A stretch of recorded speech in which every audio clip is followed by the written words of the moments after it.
afternoon, everybody. First of all, let me thank Attila for having invited me to this seminar. Great pleasure to be with you and to have the opportunity to share with you this work that I'm conducting. As Attila was mentioning, the title is probably incomprehensible, but I will try to explain it in more detail. The key point is that it's about networks and innovation. And I will focus on two aspects of networks, which are the sparseness and diversity, and one specific characteristic of individuals, which is what we define as, we use as the concept of tertiary units orientation to characterize that specific attribute of individuals. But it's basically about networks and innovation. That's the key point. This is work in progress. So any comment will be welcome, any suggestion.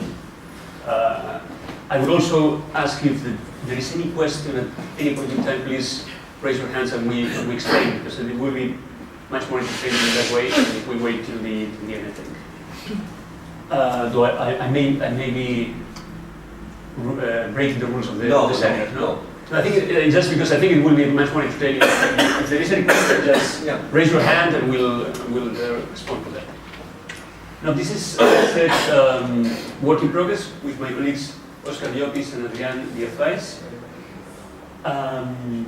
And that's it. I think I'll go to the outline. Basically, I would like to explain what are the main motivations for this research, why we think that this is an important, relevant topic.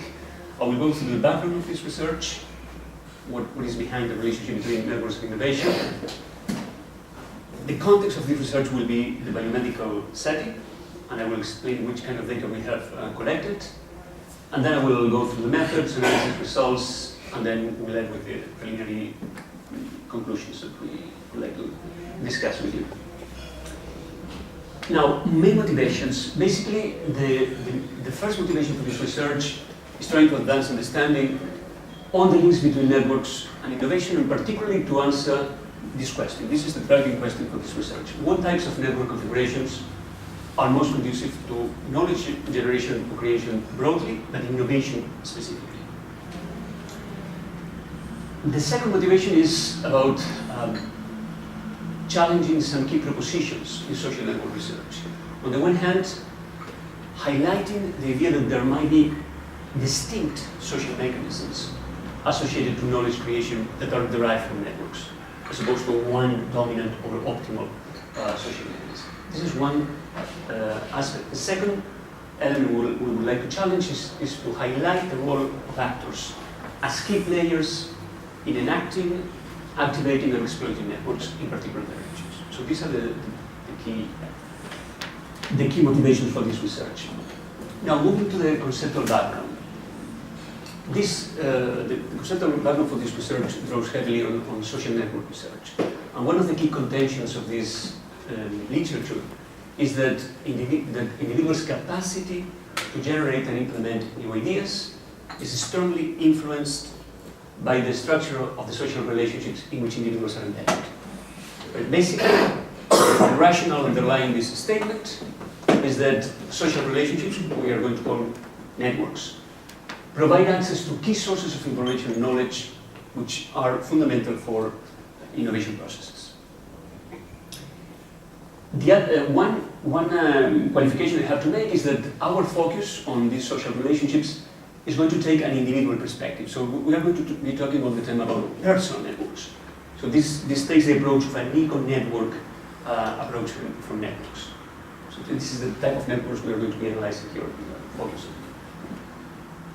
Now, the literature on social network research has suggests three key aspects or three key properties of networks that they argue would be fundamentally associated with knowledge generation processes. One of the elements has to do with the structure of the network. And this refers to the degree of connectivity among network partners. The other has to do with the composition of the network, and that is related with the heterogeneity or diversity of the people involved in the network. And the third has to do with the content of the network, which is basically referring to the type of, can you see that? Or the line? Yeah. Okay. The line, Really? Okay, I'll explain. So the content of the network refers to the type of resources that are mobilized through the network. Right? In the context of this research that I'm going to share with you, we will focus particularly on the structure and the composition. Implicitly, we will talk about the content, because it's basically information and knowledge, but it's mainly about the structure and composition that we are going to be focusing on. Now, what we mean by structure and composition more specifically, we'll go a bit more in detail on that. We talk about network structure in terms of degree of connectivity, but mainly this literature on social network research highlights two distinct, very contrasting structures. What they call dense networks and what they call sparse networks.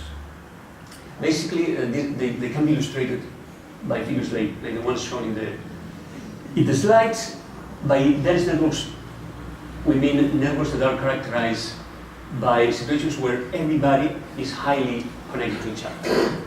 So this high degree of connectivity, in principle, provides fast access to information and high speed of the circulation of knowledge among partners.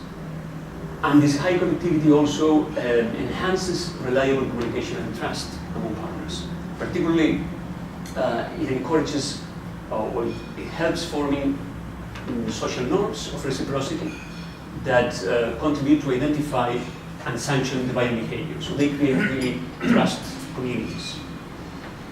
In that sense, these networks are supposed to be wonderful, fantastic, to address and to face complex problems, because this high degree of connectivity in dense networks, in principle, should help sharing highly tacit and sensitive information among the partners involved in this network. So they're supposed to be great for complex problems. However, as the literature highlights, these networks can also be problematic. And they can be problematic because they may lead to a high degree of information redundancy. So a high degree of overlap in the knowledge that circulates through the network. So there is both pros and cons with these networks. Regarding the sparse networks, this refers to a situation where there is a weak connectivity among partners. So these networks offer what is called in the literature great opportunities for information brokerage, And this refers to a situation where certain actors, typically the guys situated there in this picture in the middle of this network, these actors play a critical role as actors who control the information flows between non-connected players, non-connected partners.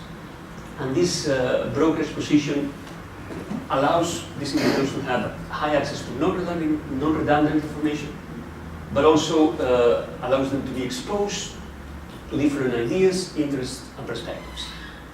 And in that sense, these networks, again, are supposed to be wonderful, fantastic, to foster creativity, to identify new opportunities for strategic action. But nevertheless, as the literature suggests, there is also some problems associated with these networks. And one of the typical problems with these networks, refer to coordination costs. They involve very relevant coordination costs in order to provide coherence to a highly disconnected network where you cannot ensure, or it's difficult to ensure that the information that is transmitted is going to be reliable and to avoid opportunistic behavior, etc. So both these type of networks, dense and sparse, have associated benefits and drawbacks. And that has led to a situation where the literature is relatively undecisive, or there is no clear consensus about whether dense or sparse networks are most beneficial for knowledge generation processes and innovation in particular. So as this box here suggests, while sparse networks increase exposure to different approaches and sources of knowledge, they might be associated with lower levels of trust and slower circulation of information among partners compared to dense networks. And the other way around. So this means that there's no real consensus which of the two is most beneficial. That leads us to propose a first hypothesis that connects the structure of the network and innovation. And basically our contention, drawing on this discussion I've just been mentioned to you, is that actors embedded in sparse networks are expected to have access to the similar information and knowledge due to this lack of connectivity between network partners, which exposes individuals to non-redundant information and therefore increases the probabilities or the possibilities of recombination of knowledge in a way that generates new ideas and original new ideas, right? So this is the bright side of sparseness. However, what we claim is that beyond a certain degree of sparseness, these actors may face difficulties to benefit from weakly connected partners due to lack of mutual trust among partners, to weak expectations on the credibility of the actors involved, and even to the reluctance to share information in the network. So given that situation, what we propose is that the relationship between sparseness and innovation is a curvilinear relationship. It's an inverted U-shaped curvilinear relationship. So we propose that greater sparseness in a personal network is curvilinearly related, taking an inverted U-shape to an actor's degree of engagement in innovation. Okay, that referred to the issue of structure. Sure. Could you explain this U-shape? Yes, I mean the argument behind it is the discussion about the pros and cons. So that's fine. So the idea is that an increasing level of sparseness might be very, very good for idea generation. That too much sparseness, That's fine. may create these coordination costs that make it detrimental for. That's a bit the idea. I got it. So regarding the composition, we refer to composition by the degree of heterogeneity factor. So here, we don't care about the structure of the connections between the actors. What we care about is how diverse or how homogeneous the actors that are part of the network are. In this case, how different colors we have, right? This would be the way to illustrate the different attributes of actors. Again, as it happened before, the literature on network research identifies two contrasting cases. A situation where we can identify a network form of highly homogeneous actors and networks that are formed of highly heterogeneous actors. So again, this heterogeneity in terms of the different attributes of the nodes, of the actors. Now, by homogeneous networks,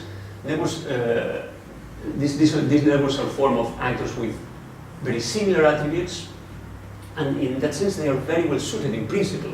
They are very well suited to facilitate information flows, and because of bringing together people with similar attributes. One imagines, assumes that this will help bringing together a greater degree of specialization among actors, which should lead to greater depth in search processes. Right? So that's the attribute of homogeneous networks. The drawback of these networks is that they may face lock-in learning processes, because they may lead to a situation of convergent thinking and again high information redundancy among actors who share too much attributes together. The opposite side is illustrated by the situation of heterogeneous networks. These are networks formed of actors with dissimilar attributes. And in that sense, these networks should favor opening up new paths of research and the identification, or at least the awareness, of different perspectives on what constitutes valuable innovation. On the other hand, similar to happens with the sparse networks, these networks face huge coordination and management challenges. In this case, because of the difficulty to align actors who may have very different norms and incentives, and not only different, but probably even conflicting norms and incentives. So again, both homogeneous and heterogeneous networks have both pros and cons, and the literature is a bit unclear about which of the two are most conducive. Yeah, there's a question. May I ask how do you define similarity? What are these attributes that you're referring to? Okay, yeah, that's a good question. I mean, they can be whatever, right? They can be many different types of attributes. In the way in which we are going to define them later, or characterize them later in the more empirical part of the work, it refers to the professional communities of the actors. So actors coming from the same professional community, we are going to assume that they share some similar mindsets or ways of addressing innovation activities, compared to people coming from different professional communities. But you could think of attributes, that's why I deliberately leave it very open, attributes in many different ways, right? People studying gender, they would consider that gender could, it would be a different way of addressing different attributes. This is not a word approach, but I prefer to leave it very open, because it will apply to, should apply this approach to any type of attribute that you can have in mind. I'm not sure about that. So again, this, as I was mentioning, the research is a bit inconclusive about, there's no consensus on which of the two are most conducive. So for instance, while heterogeneous networks increase exposure to different perspectives on innovation, they may be associated with greater coordination and management problems compared to homogeneous networks. So there's both pros and cons on each of the two. So that leads us to the second hypothesis, which connects composition and innovation. And we follow a bit the same process as before. So we contend that actors who build ties to highly heterogeneous partners have access to non-redundant pools of knowledge and are therefore exposed to alternative perspectives on what constitutes valuable and legitimate innovation.